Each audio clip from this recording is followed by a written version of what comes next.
Rocket engines are one of the most difficult and complex machinery made by mankind. The first working liquid rocket engine was developed by an American scientist, Dr. Robert Hutchings Goddard, in 1926. That rocket traveled 45 feet during 2.5-second construction. The rocket consists of two tanks. One is an oxidizer tank and the other is fuel tank. The fuel and oxidizer are separately stored in these two tanks. They are in the form of liquid. The combination of the fuel and oxidizer are called propellant in liquid propellant. Rockets, the fuel and oxidizers are in the form of liquids. So these rockets are called liquid propellant. Rockets, a couple of turbo pumps for pumping oxidizer and fuel to the combustion chamber. The fuel and oxidizer, the mixture is burning inside the combustion chamber. The fuel injector converts liquid fuel and oxidizer mixture into small droplets and spray. Inside the combustion chamber, the igniter, with the help of electrical signal, it generates a spark and burns the propellant. These are the nozzle that is used for expand and accelerate the combustion gas. Let's see the working principle of the rocket. With the help of turbopumps, the fuel and oxidizer are pumped into the injector. The injector converts the liquid propellant into small droplets and spray working into the combustion chamber.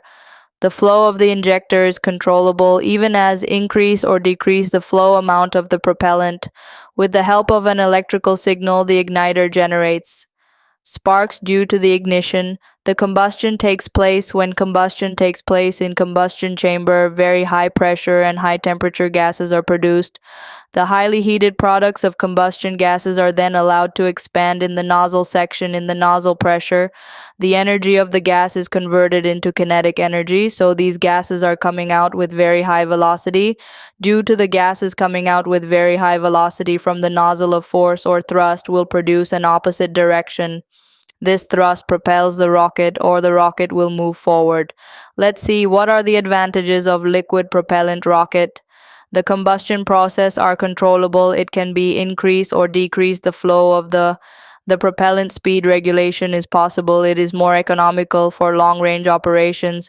The accidents can be rectified at any stage. Let's see what are the disadvantages of advantages. The rocket, they are more complicated in construction. The manufacturing cost is high. The size and weight of the engine is more compared with solid propellant rocket. Why are oxidizers stored inside the rocket? Most types of burning in engines. Disadvantages on Earth use oxygen.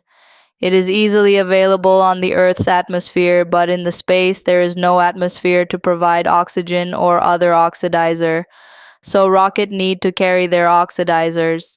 Subscribe to Aero Armor for more.